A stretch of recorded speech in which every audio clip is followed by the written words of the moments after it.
you discussed like how salt is actually required to get glucose into the cell.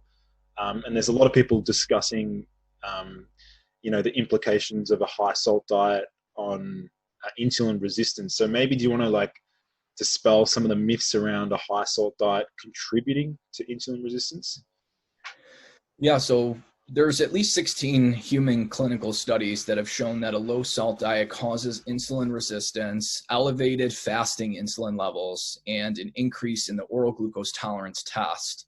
And the reason is because salt is an essential mineral, and our body has developed a mechanism to retain more sodium, and that's by elevating insulin levels so the kidneys can retain more salt. And that's exactly what happens if you cut your salt intake.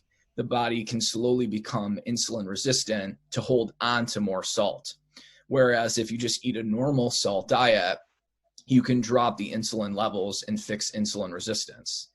And like you said, the hyper focus on blood pressure, yes, if you look at 80% of people with normal blood pressure are not salt sensitive. Even 75% of people with prehypertension aren't salt sensitive. It's really people who have high blood pressure, where about 1 in 2 are actually salt sensitive. But they're salt sensitive primarily because they're insulin resistant. And if you cut the refined carbs and sugar and drop the high insulin levels, you can fix the salt sensitivity. So we sort of blame the wrong white crystal. We've blamed salt when it's really sugar that's driving the problems of high blood pressure and atherosclerosis and heart disease.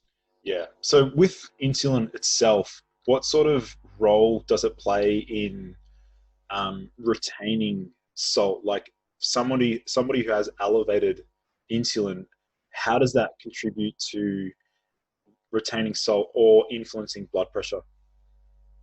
Yeah, so primarily in the kidneys, insulin will cause more sodium to be reabsorbed, even if you don't need it.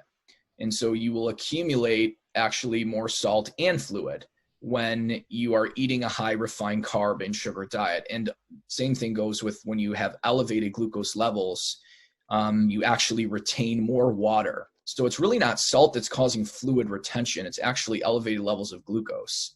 And that pulls water into the arteries, the elevated levels of glucose, and it also elevates insulin, causing you to retain sodium.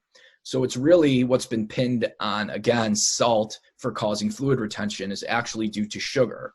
And there's a secondary role that sugar plays in salt retention, and that is it causes magnesium deficiency. So if you eat diets that are high in sugar, you kick out more magnesium in the urine because it elevates insulin levels, and you can't get magnesium into the cell.